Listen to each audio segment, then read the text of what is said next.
अस्सलाम वालेकुम व्यूअर्स, कैसे हैं आप? Welcome to Learning Camp Intro. आपने घबराना नहीं है।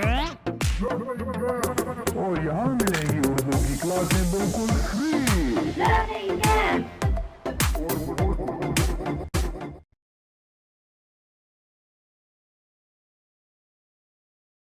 औज़ुबिल्लाहिमिनश्शैतानिर्रजीम बिस्मिल्लाहिर्रहमानिर्रहीम। अस्सलाम वालेकुम स्टूडेंट, कैसे हैं आप लोग? उम्मीद है इंशाल्लाह ठीक ठाक होंगे। जैसा कि थंबनेल से आपने देख लिया कि आज हम सूरत अज़ाब के आंसर क्वेश्चन और वर्ड्स मीनिंग करेंगे। ठीक है, पिछली वीडियो में मैंने आपको सूरत अज़ाब की आयत नंबर 1 से लेके 8 तक उसका तर्जुमा बताया और अब हम उसकी आंसर क्वेश्चन और अल्फाज मीनिंग करेंगे। ठीक है, वीडियो को आगे चलाने से पहले या देखने से पहले मेरे चैनल को सब्सक्राइब करें, लाइक करें, कमेंट्स करें, बेल आइकन पर प्रेस करें ताकि मेरी आने वाली वीडियो आपको साथ साथ मिलती रहें। तो हम शुरू करते हैं अल्फाज मायने से। तो पहला लफ्ज़ है जोफ़ी। जोफ़ी मतलब धड़ या पहलू। धड़ या पहलू वो हिस्सा जहाँ में दिल होता है। ठीक है, जोफ़ी धड़। तू ज़ाहिरूना तुम ज़हार करते हो। तू ज़ाहिरूना तुम ज़हार करते हो। यहाँ पे ज़हार का मतलब थोड़ा सा मैं आपको बता दूँ कि ये है कि जो अपनी बीवियों को माँ कह बैठते हैं उनके लिए ये है कि वो उनकी बीवियाँ उन पर हराम हो जाती है। यहाँ पे ज़हार का ये इजहार नहीं है, ये ज़हार है। ठीक है, इसका मतलब ये लिया जाता है जो कि गुनाह है। किसी को अपनी बीवी को माँ कहना गुनाह है। ये ज़हार अरब का मतलब है, वो अरब में है और इसका ये मतलब है। ठीक है, इसको आपने ध्यान रखना है। तो ज़ाहिरूना तुम ज़हार करते हो। नेक्स्ट है अदइया आ। अदइया आ मतलब मुँह बोले बेटे। अदइया आ मुँह बोले बेटे। नेक्स्ट है अफवाही। अफवाही मुँह जमा। अफवाह वैसे तो उर्दू में आपको पता है ना, अफवाह कहते हैं कि फैलाई हुई बात जो फैल जाती है। अफवाह जो हर तरफ बात फैल जाती है उसको हम कहते हैं अफवाह। ठीक है, ये वही है अफवाह मुँह जमा। ओके, उदऊहुम उन्हें पुकारो। उदऊहुम उन्हें पुकारो। नेक्स्ट है अक्सातु। अक्सातु ज़्यादा मुनसिफाना बात। ठीक है, अक्सातु ज़्यादा मुनसिफाना बात। नेक्स्ट है ताअम्मदत। ताअम्मदत उस औरत ने इरादा किया। क्या मतलब है इसका? ताअम्मदत उस औरत ने इरादा किया। नेक्स्ट है औला। औला मुकद्दम ज़्यादा हक रखने वाला। औला जिसका हक ज़्यादा हो, ज़्यादा जो हकदार है। ठीक है, आगे है उलुल अरहामी। उलुल अरहामी मतलब रिश्तेदार। उलुल अरहामी रिश्तेदार। मस्तूरन। मस्तूरन लिखा हुआ। फिर रिपीट करें, मस्तूरन लिखा हुआ। ठीक है, उम्मीद है आपको इसकी समझ आ गई होगी। वैसे भी शायद जल्दी आ गई होगी। अगर आपने पिछला मेरी ये वीडियो ध्यान से देखी है, उसका तर्जुमा ध्यान से सुना है तो ये लफ्ज़ आपके लिए मुश्किल नहीं होंगे। इंशाल्लाह आपको जल्दी याद हो जाएंगे। ठीक है, ये कुछ अल्फाज हैं और उनके मायने हैं जो कि आपके एग्ज़ाम्स में आएंगे। आप इनको अच्छी तरह याद कर लें। उम्मीद है इंशाल्लाह आपको जल्दी याद हो जाएंगे। नेक्स्ट हैं आंसर क्वेश्चन। ठीक है, तो ये कुछ क्वेश्चन हैं जिसके बारे में मैं आपको बताऊंगी। आप इनकी थोड़ी सी डिटेल है जो आपने ध्यान से सुननी है ताकि आपको याद हो जाए। ठीक है, तो फर्स्ट क्वेश्चन है सूरत मुबारका के इब्तिदा में रसूल सल्लल्लाहु अलैहि वसल्लम को किन बातों की तलकीन की गई। ठीक है, इस सूरत के इब्तिदा में पूछा गया है कि जो या अय्युहन नबी कह के नबी पाक सल्लल्लाहु अलैहि वसल्लम को पुकारा गया है, अल्लाह ताला ने उनको मुखातिब किया है और डायरेक्ट नबी पाक सल्लल्लाहु अलैहि वसल्लम से बात की है। ठीक है, तो वो कहते हैं कि किन बातों की तलकीन की गई है इस सूरत के शुरू में नबी पाक हज़रत मोहम्मद सल्लल्लाहु अलैहि वसल्लम को। ठीक है, तो वो कहते हैं इस सूरत के आगाज़ में या अय्युहन नबिय्यु के जलाल कलमात से किया गया है, मतलब या अय्युहन नबिय्यु, ए नबी।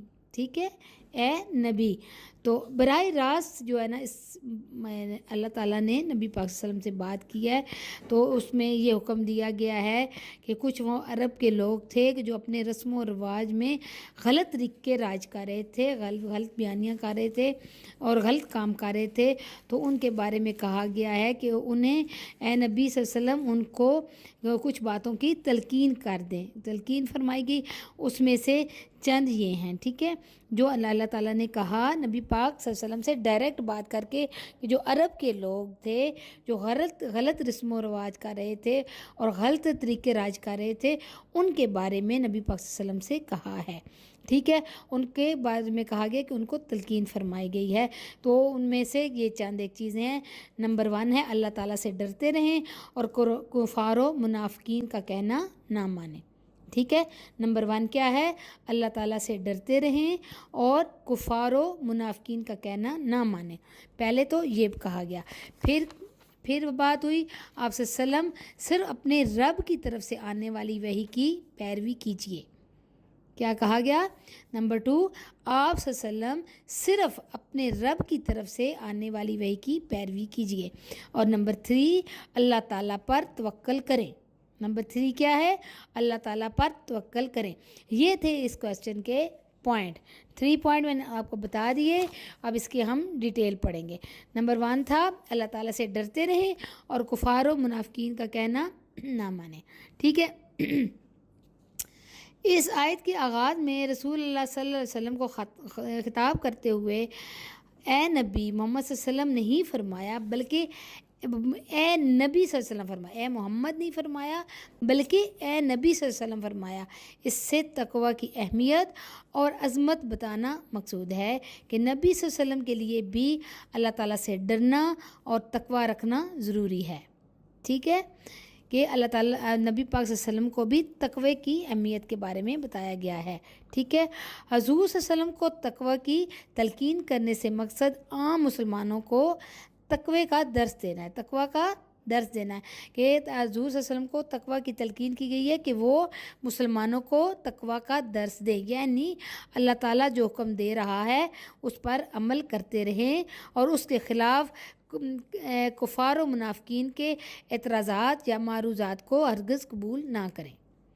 क्या कहा गया है, तकवा अख्तियार करने के लिए कहा गया है नबी पाक सल्लल्लाहु अलैहि वसल्लम को कि वो मुसलमानों को कहें कि वो तकवे का दर्स दें उनको और उनको बताएं कि अल्लाह ताला ने जो हुक्म दिया है उस पर अमल करें और उसके ख़िलाफ़ जो कुफार और मुनाफिकीन हैं उनका हरगिज़ कहना ना माने या उनकी बातों पर को हरगिज़ कबूल ना करें। ठीक है, तो जंग अहद के बाद अबू सुफियान बिन हरब अकरमा बिन अबू जहल और अबू अल दऊर उमर बिन सुफियान असलमा मदीने में आए। ठीक है, ये 3 लोगों के नाम हैं। अबू सुफियान बिन हरब कब आए, जंग अहद के बाद। अबू सुफियान बिन हरब, अकरमा बिन अबू जहल और अबू अदौर उमर बिन सुफियान असलमा मदीने में आए और अब्दुल्ला बिन अबी किसके यहाँ, अब्दुल्ला बिन अबी के यहाँ मेहमान ठहरे। ये लोग जंग अहद के बाद आए और अब्दुल्ला बिन अबी के यहाँ मेहमान ठहरे। पहले उन्होंने अमान तलब की, उसके बाद खिदमत अक़दस में हाज़िरी दी। अमान तलब की यानी कि उन्होंने कहा कि हम अमान में रहेंगे, हमें कोई तकलीफ़ नहीं होगी आप लोगों के आने से। ठीक है, उसके बाद खिदमत अक़दस में हाज़िरी दी और मारूज़ात पेश करने की इजाज़त चाहिए। उन लोगों के साथ अब्दुल्ला बिन अबी और अम्मा अबी अबरूक मुनाफिकीन भी चले आए। ये लोग जो थे ये मुनाफिकों में से थे, अब्दुल्ला बिन अबी और तमा अबी एबरूक। ये आपके MCQs में भी क्वेश्चन आ सकता है कि जो जंग अहद में जो हाज़िरी दी थी उन्होंने, तो वो गए थे, उन लोगों के साथ जो मुनाफिकीन थे उनके नाम क्या थे। ये आपके MCQs में क्वेश्चन आ सकता है।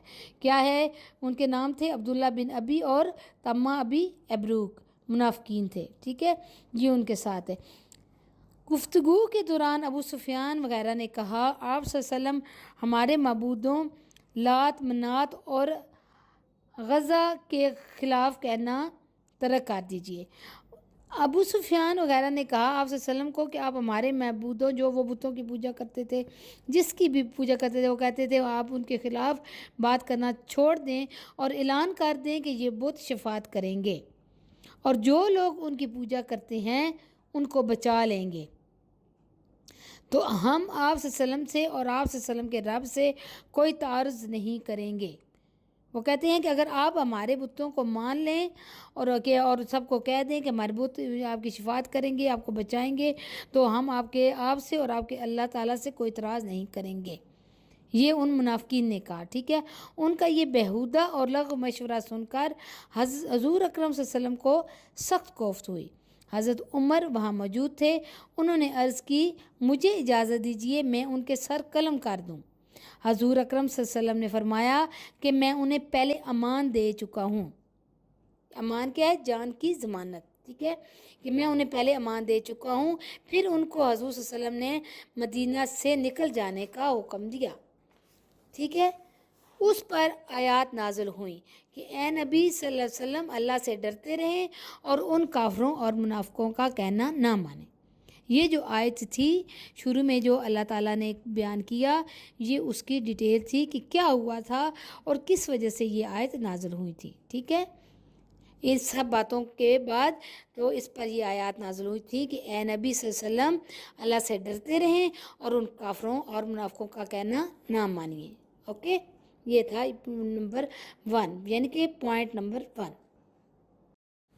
तो पॉइंट नंबर 2 है, आप सल्लम सिर्फ़ अपने रब की तरफ से आने वाली वही की पैरवी कीजिए। ठीक है, नंबर 2 पॉइंट क्या है? आप सल्लम सिर्फ़ अपने रब की तरफ से आने वाली वही की पैरवी कीजिए। ये आयत उस वक़्त नाज़िल हुई थी जब हज़रत ज़ैनब रज़ियल्लाहु अन्हा को तलाक़ दे चुके थे।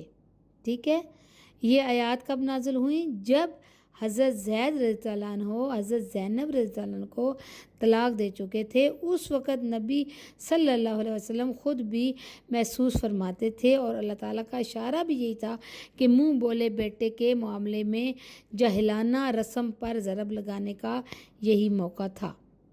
ठीक है, वो कहते हैं कि अल्लाह ताला की तरफ से इशारा भी यही था कि मुँह बोले बेटे के मामले में जाहिलाना रस्म पर ज़रब लगाने का मौका था। यानी कि अल्लाह ताला ने बताया कि मुँह बोले बेटे बेटे नहीं होते। आगे इसकी डिटेल पढ़ते हैं।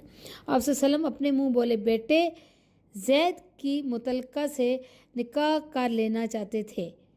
अच्छा, आप सल्लम अपने मुँह बोले, जो उनके मुँह बोले बेटे थे ज़ैद की मुतलका, जिन्होंने उसको तलाक़ दी थी, जिनको उसे निकाह कर लेना चाहते थे, मगर आप सल्लम इस मामले में कदम उठाने से झिझक रहे थे।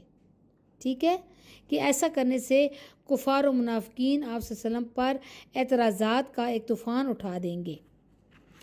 यानी कि जो उनके मुँह बोले बेटे थे उन्होंने अपनी बीवी को तलाक़ दी, तो नबी पाक सल्लम उनसे निकाह करना चाहते थे, लेकिन इससे वो डर रहे थे कि कहीं जो कुफार और मुनाफिकीन हैं वो इस पर एतराज़ ना उठा दें या कोई वलवला ना मचा दें। उन्हें आप सल्लम के ख़िलाफ़ प्रोपेगेंडा करने का सुनहरी मौका मिल जाएगा। ये खौफ कुछ अपनी बदनामी के अंदेशे से ना था, बल्कि इस बिना पर था कि इससे इस्लाम को ज़क पहुँचेगी, यानी कि इस्लाम को नुकसान पहुँचेगा या कोई बात इस्लाम पर आएगी और इस्लाम की तरफ मिलान रखने वाले लोग बदगुमान हो जाएंगे। ठीक है, कमज़ोर अक्ल और जहन के लोग शकूक व शुबहात में पड़ जाएंगे کہ اس طرح کرنے سے جن کی جو زیادہ جو سوچنے والے لوگ ہیں باریکیاں دیکھتے ہیں وہ شکوک و شبہات میں پڑ جائیں گے۔ اس پر اللہ تعالیٰ کی طرف سے حضور صلی اللہ علیہ وسلم کو ہدایت فرمائی جا رہی ہے کہ جو وہی آپ صلی اللہ علیہ وسلم کی طرف بھیجی جا رہی ہے اس کی پیروی کریں، ٹھیک ہے۔ نبی پاک صلی اللہ علیہ وسلم کی طرف جو وحی آئی آپ صلی اللہ علیہ وسلم کی طرف بھیجی جا رہی ہے اس کی پیروی کریں۔ ساری دنیا بھی اگر مخالفت کرتی ہے تو ہرگز پرواہ نہ کریں، ساری دنیا بھی اگر مخالفت کرتی ہے تو ہرگز پرواہ نہ کریں۔ یہ اللہ تعالیٰ کی طرف سے حکم تھا۔ یہ تھا پوائنٹ نمبر 2، ٹھیک ہے۔ پوائنٹ نمبر 3، اللہ تعالیٰ پر توکل کریں، ٹھیک ہے۔ کیا ہے پوائنٹ نمبر 3؟ اللہ تعالیٰ پر توکل کریں۔ اللہ تعالیٰ رسول اکرم صلی اللہ علیہ وسلم کو تلقین فرما رہے ہیں کہ جو فرض آپ صلی اللہ علیہ وسلم پر عائد کیا جا رہا ہے اسے اللہ تعالیٰ کے بھروسے پر انجام دیں، اوکے۔ اللہ تعالیٰ رسول اکرم صلی اللہ علیہ وسلم کو تلقین فرما رہے ہیں کہ جو فرض آپ صلی اللہ علیہ وسلم پر عائد کیا جا رہا ہے اسے اللہ تعالیٰ کے بھروسے پر انجام دیں، اور دنیا پھر بھی اگر مخالف ہو تو اس کی پرواہ نہ کریں، اپنے سارے کام اسی کے سپرد کر دیں۔ اسی کارساز کی تائید و نصرت کے بعد کسی اور ہستی کی مدد کی ضرورت نہیں ہے، بے شک، ٹھیک ہے۔ اللہ تعالیٰ نے یہاں پہ نبی پاک صلی اللہ علیہ وسلم سے فرمایا ہے کہ آپ کو مخالف سے ڈرنے کی کوئی ضرورت نہیں ہے، جو کچھ مرضی وہ کرتے ہیں آپ ان کی پرواہ نہیں کرنی، جو کام آپ کو دیا گیا ہے آپ اس کو پورا کریں اور لوگوں کی پرواہ نہ کریں، کیونکہ جیسے آپ کو صرف اللہ تعالیٰ کی ایک ہستی کی ہی ضرورت ہے اور اس کے علاوہ کسی اور ہستی کی ضرورت نہیں، ٹھیک ہے۔ امید ہے انشاءاللہ آپ کو اس کویسچن کی اچھی طرح سمجھ آ گئی ہوگی۔ تو ہم اب لیں گے next question, okay. Question number 2، اس سبق کی آیات میں منہ بولے بیٹوں کے بارے میں کیا ہدایات دی گئی ہیں، ٹھیک ہے۔ یہ آپ اپنی بک سامنے رکھیں اور اپنی بک میں سے دیکھیں کویسچن، اور آنسر میں آپ کو بتا رہی ہوں، آپ دھیان سے سنیں، آپ کو انشاءاللہ جلدی یاد ہو جائیں گے۔ ورڈز میننگ بھی آپ کی اسی بک میں ہی ہیں، ٹھیک ہے۔ تو یہ کویسچن کیا ہے؟ اس سبق کی آیات میں منہ بولے بیٹوں کے بارے میں کیا ہدایات کی گئی ہیں، ٹھیک ہے۔ اب ہم اس کا آنسر پڑھتے ہیں۔ کہا گیا منہ بولے بیٹے تمہارے فرزند نہیں، ٹھیک ہے۔ آنسر اس کا سمپل ہے لیکن اس کا تھوڑی ڈیٹیل ہے۔ عربوں میں یہ رواج تھا کہ اگر کوئی شخص کسی کو اپنا متبنا بنا لیتا تو اسے حقیقی بیٹے کی طرح سمجھنے لگتا، یعنی کہ اگر وہ کوئی کسی کو اپنا منہ بولا بیٹا کہہ دیتا کوئی شخص تو وہ اسے حقیقی بیٹوں کی طرح ماننے لگ جاتا، اور اسی متبنا کو وہ تمام حقوق بھی حاصل ہو جاتے جو حقیقی سلبی بیٹے کو ہوتے ہیں۔ یہاں پہ متبنا کہا گیا ہے منہ بولے بیٹے کو، ٹھیک ہے۔ متبنا منہ بولا بیٹا، تو وہ جب اس کو گود لے لیتے تو اس کو حقیقی بیٹے جیسا جو ہے وہ بنا لیتے، اس کو حقیقی بیٹے جیسے سارے وہ جو حقوق دیتے۔ ایک تو یہ بات حقیقت کے سراسر خلاف تھی، دوسرا اس طرح کی پیچیدگیاں اور الجھنیں پیدا ہو جاتی، کئی مستحق لوگوں کی حق تلفی ہوتی تھی، ٹھیک ہے۔ اس لیے اسلام نے اس رواج کو منسوخ کر دیا، مطلب ختم کر دیا، اور بتا دیا کہ کسی کے بیٹے کو اپنا بیٹا کہہ دینے سے وہ حقیقت میں تمہارا بیٹا نہیں بن جاتا، یہ تو تمہارے منہ کی باتیں ہیں۔ کیونکہ جب وہ لے پالک کو گود لیتے تو اس کو اپنا وراثت میں بھی حق وغیرہ دیتے، تو جو ان کے سگے اولاد ہوتی ان کے درمیان اختلاف پیدا ہو جاتے اور اس سے کافی مسائل پیدا ہو جاتے۔ اس لیے اللہ تعالیٰ نے کہہ دیا کہ جو آپ کے منہ بولے بیٹے ہیں وہ آپ کے بیٹے نہیں ہو سکتے۔ تو کہا گیا انہیں اپنے باپوں کی نسبت سے بلایا کرو، مطلب ان کے باپوں کے نام سے بلایا کرو۔ اللہ تعالیٰ نے ان آیات میں حکم دے دیا کہ مت بنا بیٹے مطلب لے پالک بیٹے کو اپنے اصل باپوں کی نسبت سے بلاؤ۔ اس حکم کی تعمیل میں سب سے پہلے جو اصلاح نافذ کی گئی وہ یہ تھی کہ نبی صلی اللہ علیہ وسلم کے منہ بولے بیٹے حضرت زید کو پہلے زید بن محمد صلی اللہ علیہ وسلم کہتے تھے، جب یہ آیات نازل ہوئیں تو زید بن محمد صلی اللہ علیہ وسلم کی بجائے زید بن حارثہ کہنا شروع کر دیا، یعنی کہ اللہ تعالیٰ نے کہا کہ وہ آپ کے سگے بیٹے نہیں ہیں۔ نبی پاک صلی اللہ علیہ وسلم نے حضرت زید کو گود لیا تھا، ان کے لیے پالک بیٹے تھے، تو اس لیے جب یہ آیات نازل ہوئیں تو ان کو زید بن محمد صلی اللہ علیہ وسلم کہنے کی بجائے زید بن حارثہ کہنا شروع کر دیا۔ بخاری، مسلم، ترمذی اور نسائی نے حضرت عبداللہ بن عمر سے یہ روایت نقل کی ہے کہ زید بن حارثہ کو پہلے سب لوگ زید بن محمد صلی اللہ علیہ وسلم کہتے تھے۔ اس آیت کے نزول کے بعد یہ بات حرام قرار دی گئی کہ کوئی شخص اپنے حقیقی باپ کے سوا کسی اور کی طرف اپنا نسب منسوب نہ کرے۔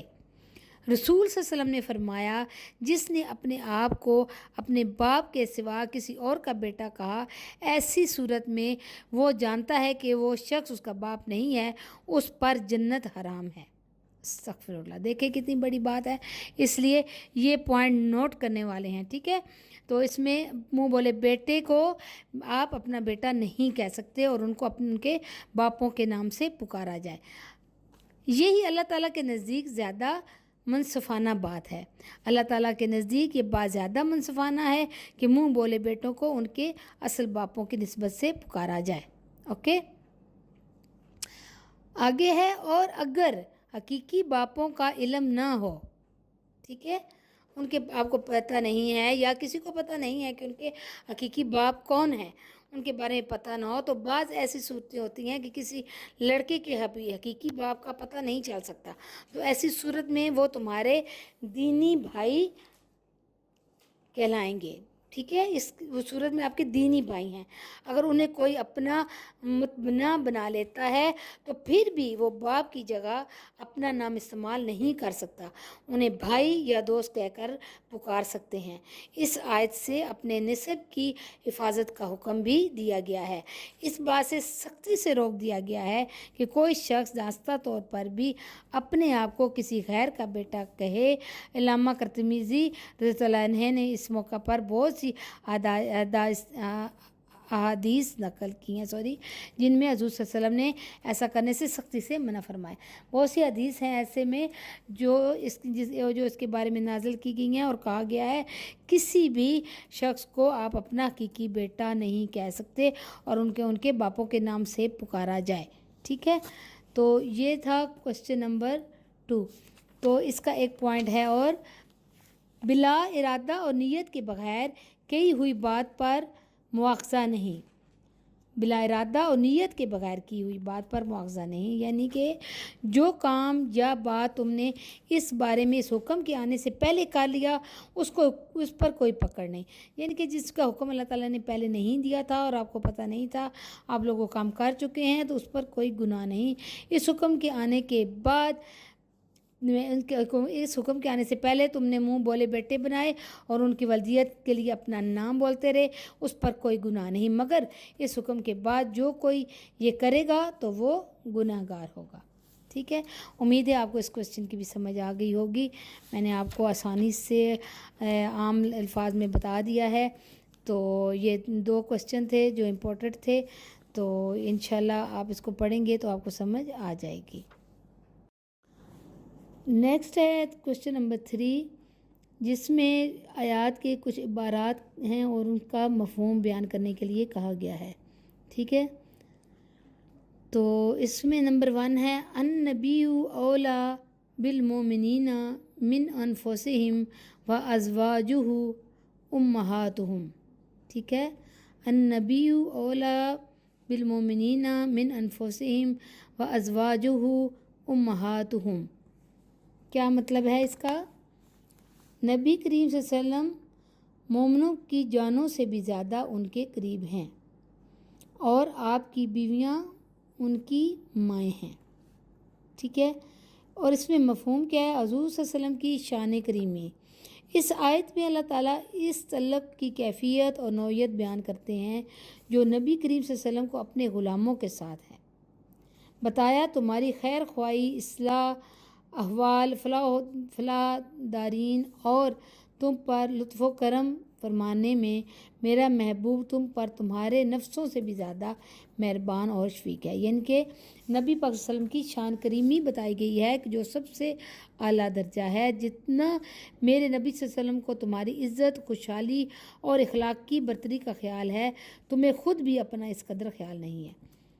क्या कहते हैं कि नबी पाक सल्लल्लाहु अलैहि वसल्लम को जितना अपनी उम्मत के लोगों का ख्याल है, उनकी इज़्ज़त का, खुशहाली का, इखलाकी का, वो कहते हैं, अल्लाह ताला कहता है तुम्हें ख़ुद भी इसका इतना ख्याल नहीं है।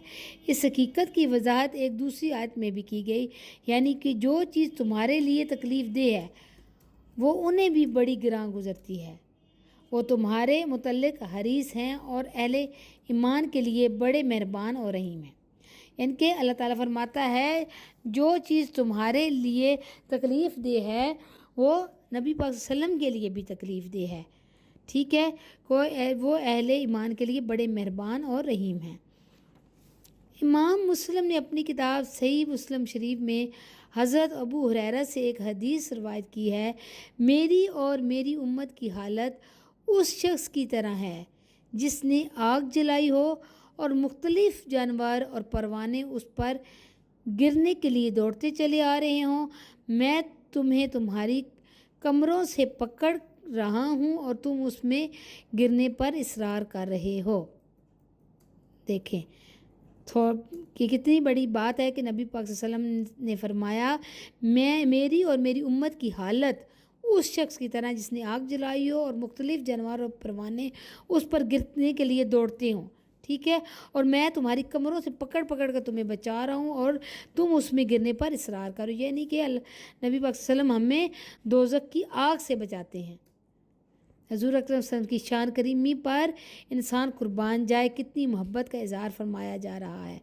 ठीक है, साथ ही इस आयत में बताया गया है हज़ूर अकरम सल्लल्लाहु अलैहि वसल्लम की अज़वाजे मुतहरात की इज़्ज़त अफ़ज़ाई। ठीक है, अल्लाह ताला ने नबी करीम सल्लल्लाहु अलैहि वसल्लम की अज़वाजे मुतहरात की इज़्ज़त अफ़ज़ाई के लिए फरमाया नबी की बीवियाँ मोमनों की माएँ हैं। क्या फरमाया? नबी की बीवियाँ मोमनों की माएँ हैं, यानी मोमन अपने नबी सल्लल्लाहु अलैहि वसल्लम की बीवियों का एहतराम ऐसे करें जैसे अपनी माँओं का करते हैं। जो मोमन हैं वो अपने नबी सल्लल्लाहु अलैहि वसल्लम की बीवियों का एहतराम ऐसे करें जैसे उनकी अपनी माएँ हैं, जैसे वो अपनी माँओं का एहतराम करते हैं।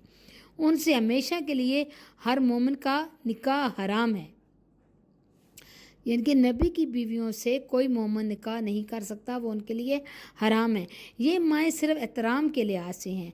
ये नहीं हो सकता कि मोमिन जिस तरह तन्हाई में अपनी माँ के साथ बैठ सकता है और माँ उससे पर्दा भी नहीं करती, इस तरह नबी करीम सल्लल्लाहु अलैहि वसल्लम की बीवी के साथ तन्हाई में नहीं बैठा जा सकता। नबी करीम सल्लल्लाहु अलैहि वसल्लम की बीवियाँ मोमिनों की रूहानी माएँ हैं। ओके, उम्मीद है इंशाल्लाह आपको समझ आ गई होगी इस आयत की। नंबर 2 है मा जअलल्लाहु लिराजुलिम मिन कल्बैनी फ़ी जोफ़िही। क्या है? मा जअलल्लाहु लिराजुलिम मिन कल्बैनी फ़ी जोफ़िही। ओके, इसका तर्जुमा है अल्लाह ताला ने किसी आदमी के सीने में 2 दिल नहीं बनाए। ठीक है, अल्लाह ताला ने किसी आदमी के सीने में 2 दिल नहीं बनाए। ये आयत तो आप पीछे मैं आपको पढ़ा चुकी हूँ आयत का तर्जुमा, और इंशाल्लाह ये आपको पढ़ते ही फ़ौरन याद आ जाएगा कि इसका मतलब क्या है। ठीक है, तो इसका मफ़हूम है, इसके मफ़हूम में दिल का मतलब, दिल का मतलब क्या है? दिल जिस्म में वो काम करता है, एक तो हर वक्त धड़कता रहता है, खून पंप करके जिस्म के हर हिस्से में पहुंचता है। दूसरा, जिस्म में ख्वाहिश और इरादा पैदा करता है। दिल रूहानी, हैवानी और दीगर तमाम क़ुव्वतों का सरचश्मा है। इसी वजह से एक आदमी के 2 दिल नहीं हो सकते। ओके, नेक्स्ट है जिस्म इंसानी में एक ही दिल हो सकता है। जिसमें इंसानी में एक ही दिल हो सकता है। हर आदमी के जिस्म में अल्लाह ताला ने एक दिल पैदा किया है। बिलफ़र्ज़ आदमी के 2 दिल हों तो फिर वो या तो एक से सारे कल्बी अफ़ाल सर अंजाम देगा, इस सूरत में दूसरा दिल बेकार होगा। ये दोनों दिलों से एक काम करेगा, तब भी 2 दिल होने की कोई ज़रूरत ना होगी। یا ایک دل سے ایک کام اور دوسرے دل سے پہلے کام کے خلاف دوسرا کام کرے گا تو اس سے افعال قلبی میں واضح تناقض پیدا ہو جائے گا۔ مطلب کہ انسان کے جسم میں ایک ہی دل ہو سکتا ہے اور ایک ہی دل ہے جو سارے کام انجام دیتا ہے۔ اگر کوئی اور دل ہو تو وہ بیکار ہوگا، اس کا کوئی کام نہیں ہوگا، اور اگر ایک دل اور کام کرتا ہے دوسرا دل اور کام کرتا ہے تو اس کے اختلاف پیدا ہو جائیں گے اور اس سے تناسب جو ہے وہ برقرار نہیں رہے گا۔ پیر اکرم شاہ صاحب لکھتے ہیں اللہ تعالیٰ نے ہر شخص کو 2 ہاتھ، 2 پاؤں، 2 کان اور 2 آنکھیں دی ہیں، لیکن دل صرف ایک ہی دیا ہے۔ یہاں متضاد خیالات اور عقائد کی گنجائش نہیں۔ ایک دل میں ایک ہی عقیدہ سما سکتا ہے، ایک دل میں ایک ہی عقیدہ سما سکتا ہے، یا انسان خدا کا بندہ بن جائے یا اسے چھوڑ کر غیر کی بندگی اختیار کر لے۔ یہ ناممکن ہے کہ آپ کفر و اسلام دونوں کے علمبردار بنے رہیں، کیونکہ انسان یا کافر ہو سکتا ہے یا مسلمان ہو سکتا ہے۔ کفر اور اسلام دونوں ساتھ ساتھ نہیں ہو سکتے۔ حق و باطل دونوں سے رشتہ عقیدت جوڑے رکھیں۔ زندگی کے اس پر آشوب سمندر کو جو 2 کشتیوں میں سوار ہو کر عبور کرنا چاہتا ہے وہ غرق ہو جاتا ہے۔ ٹھیک ہے، یہ 2 کشتیوں کا سوار ہمیشہ ڈوبتا ہے۔ یہ تھی آیت نمبر 2 جس کا میں نے آپ کو مفہوم بتا دیا۔ مفہوم تھا دل، یعنی کہ دل کا مطلب کیا ہے کہ انسان کے سینے میں 2 دل نہیں ہوتے، ایک دل ہوتا ہے۔ ٹھیک ہے، امید ہے انشاءاللہ آپ کو اس کی بھی سمجھ آ گئی ہوگی۔ نیکسٹ تیسری آیت ہے وَمَا جَعَلَ أَزْوَاجَكُمُ اللَّائِي تُظَاهِرُونَ مِنْهُنَّ أُمَّهَاتِكُمْ، کیا ہے؟ وَمَا جَعَلَ أَزْوَاجَكُمُ اللَّائِي تُظَاهِرُونَ مِنْهُنَّ أُمَّهَاتِكُمْ، مطلب ہے اس کا، اور نہ اللہ تعالیٰ نے تمہاری بیویوں کو جن سے تم ظہار کرتے ہو تمہاری مائیں قرار دیا ہے۔ کیا مطلب ہے؟ اور نہ اللہ تعالیٰ نے تمہاری بیویوں کو جن سے تم ظہار کرتے ہو تمہاری مائیں قرار دیا ہے۔ اس کا مفہوم ہے ظہار کیا ہے؟ ظہار کیا ہے؟ ظہار عرب کی ایک خاص اصطلاح ہے۔ قدیم زمانے میں عرب کے لوگ بیوی سے لڑتے ہوئے غصے میں آ کر کہہ دیا کرتے تھے تیری پشت میرے لیے میری ماں کی پشت جیسی ہے، اور یہ بات جب کسی کے منہ سے نکل جاتی تھی تو یہ سمجھا جاتا تھا کہ اب یہ عورت اس پر حرام ہو گئی ہے کیونکہ وہ اسے اپنی ماں سے تشبیہ دے چکا ہے۔ اس کے متعلق اللہ تعالیٰ فرماتا ہے کہ بیوی کو ماں کہنے سے یا اس کے ساتھ تشبیہ دینے سے وہ ماں نہیں بن جاتی۔ ماں تو وہی ہے جس نے آدمی کو جنا ہے۔ میں زبان سے ماں کہہ دینا حقیقت کو نہیں بدل دیتا، اور جو بیوی تھی وہ تمہارے کہنے سے ماں بن گئی، ایسا نہیں ہے۔ ٹھیک ہے، بزاوی نے لکھا ظہار میں لفظ ظہر پشت سے بطور کنایا پیٹ یعنی کہ شکم مراد ہوتا ہے۔ ظہار کا مطلب کیا ہے؟ شکم، ماں کا پیٹ، کیونکہ پشت ہی شکم کا سہارا ہے، اس لیے پشت بول کر بطن مراد لیا گیا ہے۔ ٹھیک ہے، دور جہالت میں ظہار کو طلاق سمجھا جاتا تھا۔ اسلامی شریعت میں اسے طلاق قرار نہیں دیا گیا بلکہ ظہار کے لیے ایک کفارہ رکھا گیا ہے۔ ظہار کرنے والا جب تک کفارہ ادا نہ کرے اس وقت تک بیوی سے قربت صنفی کی ممانعت کر دی گئی۔ اگر کوئی شخص کفارہ ادا کیے بغیر عورت کے ساتھ مقاربت کرتا ہے تو وہ گنہگار ہوگا۔ یعنی کہ دیکھیں کہ یہ اتنا سخت گناہ ہے اپنی بیوی کو ماں کہہ دینا کہ اس کے لیے اللہ تعالیٰ نے کفارہ رکھا ہے کہ جب تک وہ کفارہ ادا نہیں کرتا تو وہ بھی اس کی بیوی اس پر حرام ہوگی، اور وہ اگر اس سے بات چیت بھی کرے گا تو اس کا گنہگار ہوگا۔ ظہارہ کا کفارہ کیا ہے؟ ظہار کا کفارہ، جو لوگ ظہار کر بیٹھیں اپنی عورتوں سے تو پھر وہ پلٹنا چاہیں اس بات سے جو انہوں نے کہی تو وہ ایک غلام آزاد کریں۔ نمبر 1، ایک غلام آزاد کریں اگر ان کے پاس غلام ہو، ورنہ غلام خرید کر آزاد کریں۔ نمبر 2، اگر غلام دستیاب نہیں یا غلام خریدنے کی طاقت بھی نہیں تو وہ لگاتار 2 ماہ کے روزے رکھیں۔ ٹھیک ہے، اس کے بعد نمبر 3 ہے اگر کمزور یا بیمار ہیں، روزے رکھنے کی طاقت نہیں تو پھر وہ 60 مسکینوں کو کھانا کھلائیں۔ ओके, देखिए कि ये कितना बड़ा गुनाह है, इससे बचना हर मुसलमान का फ़र्ज़ है। ठीक है, छोटी छोटी गलतियाँ, छोटी छोटी मिस्टेक हो जाती हैं, इंसान को पता नहीं चलता, तो इससे बचना, इसका ध्यान रखना हर मुसलमान पर फ़र्ज़ है। उम्मीद है इंशाल्लाह आपको समझ आ गई होगी। मैंने बहुत इजीली आपको आपके आंसर क्वेश्चन बता दिए हैं, तो आप इनको गौर से सुने, समझें, और ताकि आपको लिखने में या इसको याद करने में आसानी हो जाए। ठीक है, तो मिलेंगे इंशाल्लाह नेक्स्ट वीडियो में। उससे पहले मेरे चैनल को सब्सक्राइब ज़रूर करें, लाइक करें, कमेंट्स करें, दोस्तों को शेयर करें और बेल आइकन पर प्रेस ज़रूर करें ताकि मेरी आने वाली वीडियो आपको साथ साथ मिलती है। अब इजाज़त दें, अल्लाह हाफ़िज़।